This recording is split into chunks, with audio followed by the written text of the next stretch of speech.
Good men do the things they like to do. Great men do the things they need to do. But champions do the things they hate to do, to grow, to achieve, and to overcome all obstacles in their path. To learn more, visit www.evenplace.com.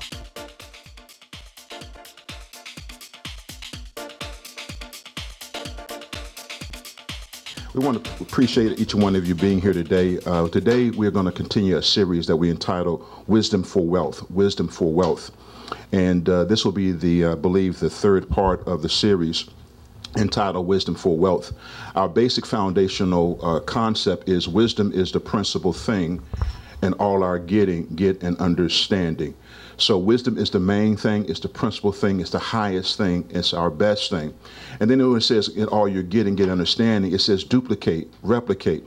You know, I was talking a few moments ago off the air concerning people that I've met. For example, I got a chance to talk to DMC of Run DMC. I'm not sure if you're familiar with this famous song they did with the rock group, Walk This Way. I'm not sure if you remember that song, but that's what life is all about. Once you find someone who knows how to walk, you walk that way. You follow in their footsteps. And we had a conversation about that whole concept and that whole song. In fact, it's on the home page of my website, dralvin.com. In life, all you got to do is find the recipe. We talk about here your long-term success, and I want you to remember this and write this down. It involves three things: the questions that you ask, the answers that you seek, and the instructions you're willing to obey. The questions that you ask, the answers that you seek, and the instructions you're willing to obey. Through those three things. So, for example, you know, you'll be surprised of what type of persons that you can get access to. And when you get access to someone who is knowledgeable, who is going in the direction that you want, you need to have a list of questions. What questions do you ask? What answers do you seek? And the instructions that you're willing to obey. One of the things that happened to me, I guess, a couple of years ago, is the Lord began to deal with me concerning the subject of cooking. And he dealt with concerning the fact is that I need to learn how to do recipes. Why should I learn how to do recipes? Because you have to follow instructions or directions. And if you follow the instructions and directions, what you see on the picture, you end up having on your table. But many times, I don't know about you, I always, sometime before I finish the first time cooking something, I'm doing it a different way, and it doesn't come out exactly. Also, there's a difference between people who cook and a baker. A baker, there's no room for error. If they say XYZ temperature, you got to measure off a quarter of a teaspoon, a half teaspoon, tablespoon. You got to do it exactly. And if you don't do it exactly, you're going to fail every time. Now, previously, we talked about recently concerning wealth strategy. Number one was the haves. It's based upon a scripture or a premise from Matthew as well as Mark. Those that have, more shall be given. Those that have it not, that which they have shall be taken away. Okay? That is the concept again. Those that have, more shall be given. Those that have it not, that which they have shall be taken away. So what does that mean is that you have to walk around being a person who believes that you have. You have to be a person who believes in possibilities. You have to be a person who thinks that you can do certain things. And if you do that, then all of a sudden more will come to you. But if you go around in lack, you go around saying, I am no good, I'm just a nobody. You can't live that kind of life, because what happens is the universe looks at you and the universe says, I'm going to help you to become the greatest nobody ever known to man. If you walk around and say to yourself, I'm somebody, then the world will do the exact same thing. Now, the difference is, we had a discussion with a friend of mine the other day. For example, there's a racer who ran the other day. He said publicly that he was the greatest and fastest racer of all time. Right now, he is, but sometimes when you say it publicly, your friends hate you. So just keep it to yourself. Just say, I'm great, I'm wonderful, I'm marvelous. Because all of a sudden, when you say it publicly, you end up falling in the ditch. And that we learned that from Joseph in the Bible. He said, I'm going to be great, I'm going to be marvelous. And all of a sudden, the next thing you know, you are entrapped. Sometimes you just need to, as my grandma Lula would say, you got to keep your business to yourself. That's your great-great-grandmother. And so that's important to do. So, you know, you got to look in the mirror every morning and say, you know, I'm a wonderful person. I'm a beautiful person. Oh, what a beautiful morning. Oh, what a beautiful day. I can do all things. Greater is he that's in me than he that's in the world. And you got to believe that. You got to say that. Napoleon Hill said this very powerful statement. Each and every day you're given two envelopes. One envelope is an envelope of blessing, other envelope is a blessing of cursing. He got that from Moses in Deuteronomy. Deuteronomy, the 20th chapter says, each and every day you stand up, and what happens is you're given the choice of blessings or you're giving a choice of cursing. You're given a choice of increase or you're giving a choice of decrease. And everything that you do during that 24-hour period of day is either going to push things that are going to be good for you or push things that are away from you. We have a book that is available in our bookstore. The name of the book is entitled Wealth Shift. Wealth Shift. I have a couple of copies still remaining around here. Every act of kindness transfers unstewarded wealth to you. What you have to understand, this is the trick in life. All the money, let me put it this way, all the gold, because people print up money and their money's no value. But let's say all the gold, all the silver, all the oil, all the natural resources are already in the earth. Okay? There's not going to be any more gold. There's not going to be any silver. It already exists. The trick in life, or the game in life, or the procedure in life is how can I get the gold from over there into my life? Everything you do will either push the goal away from you or bring the goal to you. So what you got to do is have a plan so that every day more gold is coming toward you than gold that's leaving you. Okay, for example, and you get it three ways. You need to always remember this. If you're not making any money, you got to ask yourself, am I providing a product? What product am I offering that people are willing to buy? Okay, the reason why, sometimes I like to go to McDonald's is because I love their French fries. Maybe after doing some activity at night, ain't nothing like having some French fries from McDonald's late at night for me sometimes, Yeah, I go to Kentucky Fried Chicken. Why? Because they do it right. I go to Burger King because I can have it my way. Okay, I used to go to Dairy Queen. Now they call it DQ. Everybody has their brand, their unique thing. And when I come to you, what do I get when I'm in your life? Do I get sadness? That's why I don't hang around you. Or when I come around you, I see that big, wonderful smile, and I'm drawn to you. A lot of times we make a big mistake. If you're in the elevator, you're walking down the street, we have customs that's in this world, but I have a different custom. I like to speak to people. You never know. And sometimes you may just say hello, and they say, you know what? I needed that. Here's my business card. If you're ever in my town, stop by and see me. Hey, I just got a free meal. But if I walk around grumpy, mean, your culture, your society says for you not to do that, then you're going to fail and not succeed. So every day, this is what happens. You make a decision. Successful people get up 45 minutes earlier than unsuccessful people. Successful people do things first in the morning and the last to leave at night. That's the habits of highly effective people. How do I know that? One of my good friends, the late Stephen R. Covey, who wrote books on that subject, and his son, Stephen M. R. Covey. I got a chance to talk to him, his son, and his other son, Sean. One day I want to talk to the mother because he couldn't do that. Those sons couldn't have done that and the husband without a wonderful woman behind that man. So that's a whole nother story there. So we talked about previously concerning the subject of have. What do you have? Now, 3 things you must have every day. And if you do not have this every day, you're not going to succeed. Now, faith. Faith, you got to walk around speaking the language of faith. Now, for example, if I go to France, it's a beautiful place. I love Paris. You have to speak French. When I went to England, their English is different than our English. You have to speak their language. Every country has a language. People who want the intangible, people who want things in the spirit, things that are long lasting, you have to speak a language of faith. I can do all things. That's a positive now thing. Nothing is impossible with me. That's something you talk about now. Then you have to have a person, an attitude is winning. Winning is now. Now, thanks be to God that always calls me to triumph. Now, thanks. Today I'm going to win. Winning is everything. I believe and agree with Vince Lombardi, who believed in the book of Corinthians. He was a great Catholic boy.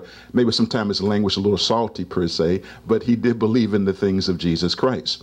And so what happens is every day you got to say to yourself, I now have what I need. Number 2, I am a winner. I'm not a loser. I'm a winner. Now, my mama may not like me. My daddy may not like me. People around me may not like me, but I believe in myself. Because what happens is because hate comes towards you, you don't have to embrace it. You don't have to embrace something because somebody hates you. And I did that for a long time. I'm not sure if you ever done it. You have people in your life who's supposed to be your authority figure, and they tell you never amount to anything. They tell you you're no good. I never forget the fact when my father told me that one day. That hurt. I tried it. I love him. We reconcile. We at peace. We love each other. He's my greatest hero. But when your father tells you you're never going to amount to anything, that kind of hurts. It's painful. But that's all he knew, and I knew he didn't mean it, and he eventually apologized. It took him maybe a few years. I probably remember the date that he said it and the day he asked for forgiveness. But anyway, that's another subject I deal with in therapy on Thursdays at 2 o'clock. But anyway, you know, you have people in your life who mean well, but say, you know, you never amount to anything. You're no good. You know, you live in some communities, people don't believe they're going to live to be 20 years old, 30 years old. I mean, people have been socialized that they're not going to achieve certain kind of things. But you have to say of the Lord that you're going to do X and you're going to do Y, Z. So we dealt with that, and you can get that particular tape on the subject of have. Wealth strategy number 2 was you must learn to profit. You must learn to profit. If you're not making money today, whatever you're doing is a hobby. Okay, you don't put off tomorrow to make money. You make money today. If you're not making money today, you're doing something wrong. And you need to understand that. Oh yeah, I was mentioning something earlier. I mentioned concerning the fact that the way you make money is 3 ways. And I forgot to give that. You make money by having products or good. I got caught off on that McDonald's thing. The French fries kind of got me. Number 2, you got to have goods. Number 2, you got to have a service. If you're going to make money, you got to have a goods. Number 2, you got to have service. Some type of service. Counseling is a good service. A lawyer is a good service. Or number 3, seed time harvest. You make money, and you can get money by giving money.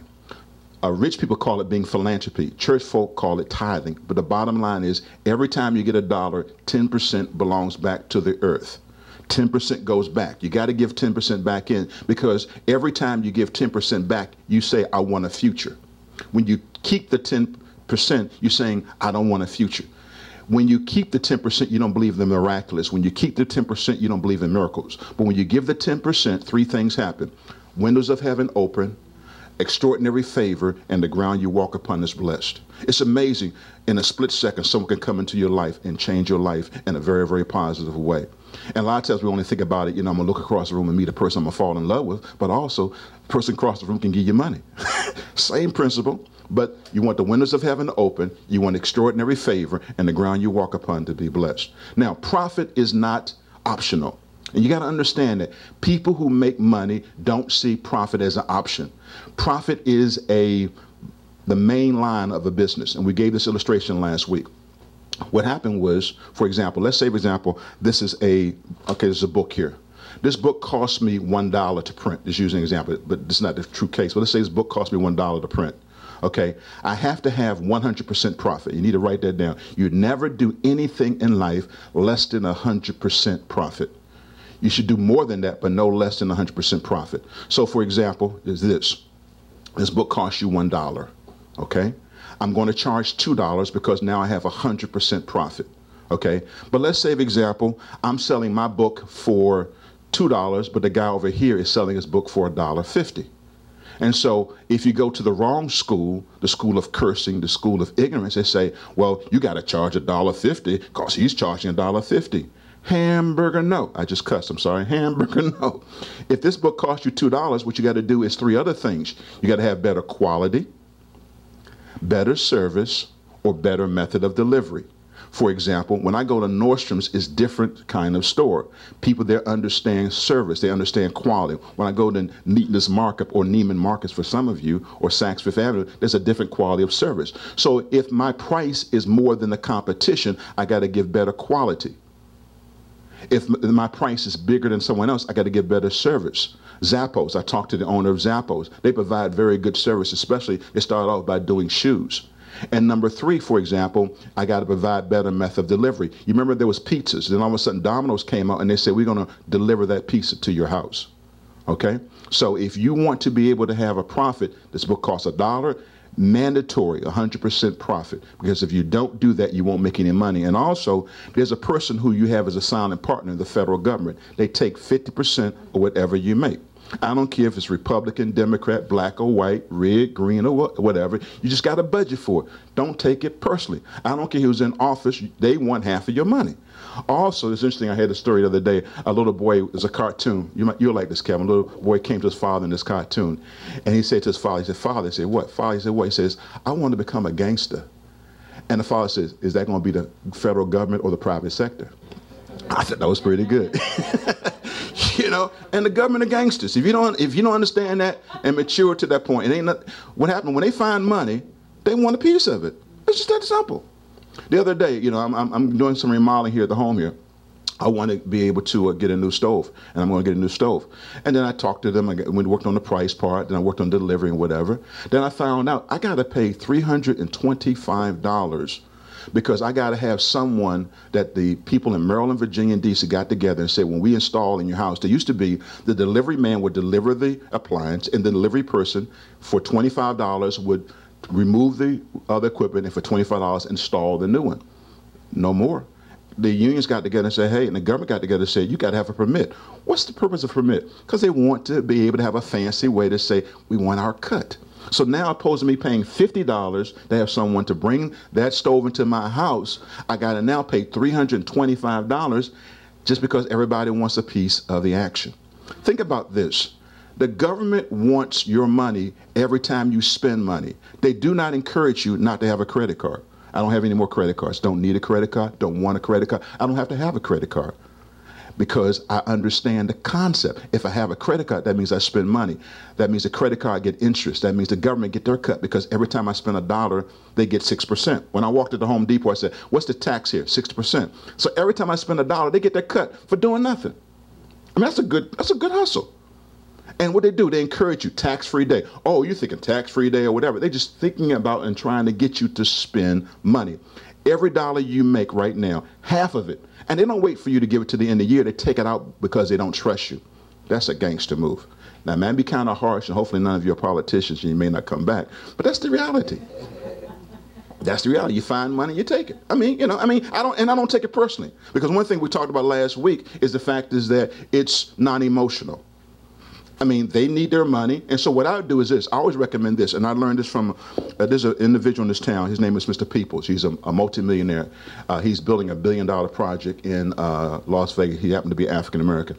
He said, Alvin, he says, one thing I learned, and I made this mistake when I tried to develop something. He says, you always sit down with all the governments and give everybody the piece of the pie. Just don't go in and do something and just understand it. It's nothing personal. It's nothing. Just make sure everybody have their percentage. And that's what you do.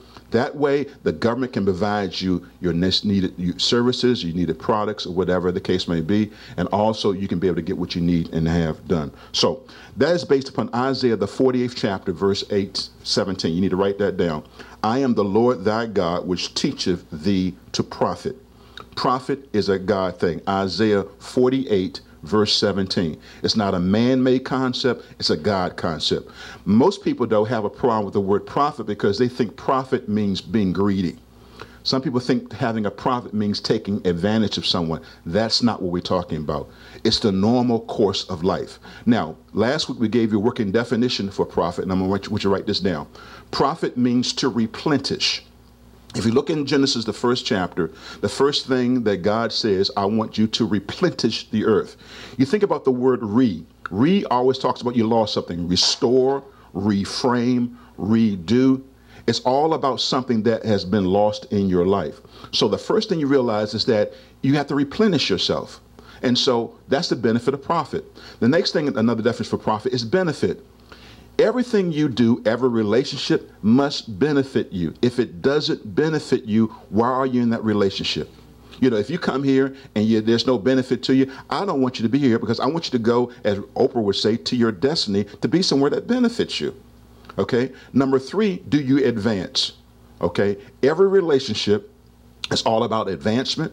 Every relationship is all about the fact that you are to be a person who is benefiting.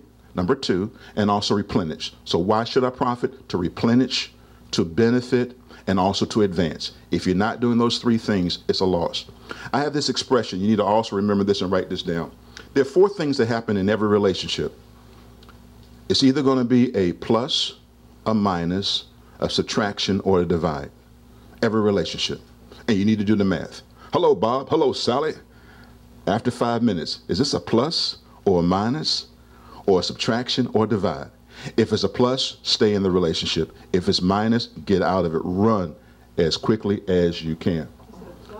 A plus, a minus, a multiplication. I'm sorry, the 4th one is multiplication. Multiplication. I'm glad you raised your voice there. So it's 4 things. I guess I was not there in that day for math. So you either multiply or divide, or you need to add or subtract. And you want to have more relationships that you can multiply. Yeah, that's what you're looking for. You want to have multiples. Jesus said it this way. He says, where two or three come together in my name, then there I'm in the midst. So all of a sudden there's multiplication. Okay. You want to be in relationships that multiply. You want to be in relationships that increase. Okay. Let me give you this as a final story because I've run over my time, or I'm close to running near my time. One of my favorite mentors, his name was Archbishop Benson Idioso. He was in Nigeria. He had one of the largest churches in the world. He had a couple of million persons who was a part of his organization called the Church of God. And this is one of the lessons that he taught me. And one reason why we do this in our home, for those this is your first time here, is every major lesson I learned in life, I learned at a home.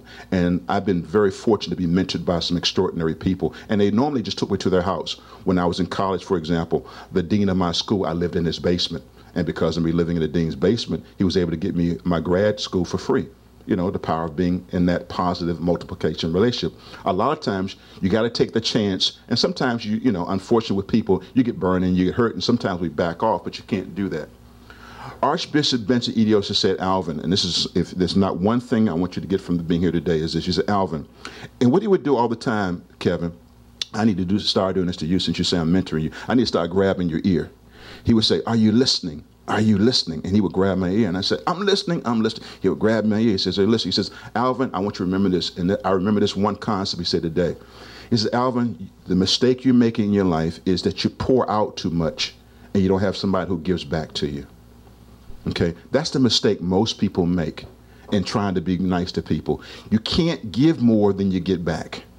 You got to have people in your life who know how to minister to you, to sow into you. The first thing Jesus Christ did when he came to the earth, he went out and found 12 people that could help him out. Now, Jesus was a healer. Don't you think he may have learned a little bit of healing from Luke the physician? Don't you think he may have learned a little bit about how to deal with politics and government affairs? Matthew was a tax collector. They were not only guys that he was able to sow into, he also learned from them. And Jesus Christ always were around people, and people got upset with him that he did that. Let me give you an example of this. And this is something he said. He says, Alvin, he said, there was a man one day in a tomb. He was cutting himself. You may remember this story in the Bible. He was in the tomb cutting himself up. Jesus Christ went to that guy, and that guy was crazy. Now, you have to be kind of crazy if you live in the cemetery. Okay? Then after Jesus Christ ministered to him, and that guy who's crazy, he probably looked crazy. He said, Jesus. Jesus said, what? I want to hang around you. Jesus Christ looked at him and said, go tell others of the great thing I've done. And see, you got to be practical. Jesus was practical. He been walking around. Who's that? That's one of your disciples. Jesus, no. Go tell others of the goodness of Jesus. He said, okay. Now, Jesus Christ was speaking at a speaking engagement. There was a guy named Zacchaeus. He was very, very rich up in a tree. And he looked up and said, Zacchaeus, I will come to your house. Okay? Why did one, he say, go tell others of the great things I've done? He ministered to that one, but Zacchaeus, he said, I'm coming to your house. Wisdom is discerning the difference in relationships. One was somebody he was to minister to, but Zacchaeus rich, he's saying, buddy, I'm hanging at your house tonight because Zacchaeus gave into Jesus to replenish what he just gave to someone else. Let me give you another illustration of this, because sometimes we don't see Jesus as being a practical person. He was shrewd. He was ruthless. He knew who to hang around and who to avoid. For example, two women, two classic examples. One was the woman at the well. You remember the story of the woman at the well? If you heard about it, he went to the well. There was a woman at the well. She had 6 men, and Jesus said, the one that you're with right now ain't your husband as well. The woman could get a man. In fact, he says, you're a thirsty woman, and you need to drink some of that water. You need to be hosed because you're just on fire, woman. Jesus had never been with a woman. Does he need to be hanging around a woman who knows how to get a man? No. No. Okay. It's practical. So when he prayed for it in ministry, he says, go tell others of the great things they've done. He knew he couldn't be around that woman. He knew that would have been a temptation. Then there was another woman who had several demons. In fact, she sometimes is alleged to be Jesus' wife, Mary Magdalene. But if you learn a little bit later on, Luke the 8th chapter, she gave Jesus of his substance. She finances Jesus' ministry. You need to know people in your life who you can be around that's going to help you, and you need to know people who you are to minister to. And the key is having more in your life that you get something out of than what you lose from. And if you do that, you'll always have a profit. And too often on a daily basis, it's our natural nature to want to help people. It's our natural nature to want to be a blessing to people. But you can't give everything out and don't have anything back in. We're going to talk more about this. And again, we have various books and materials. This is Wealth Strategy for the Day, which was a reiteration of number 2, Learn to Profit. This is Alvin Jones, and we appreciate you being a part of today's broadcast.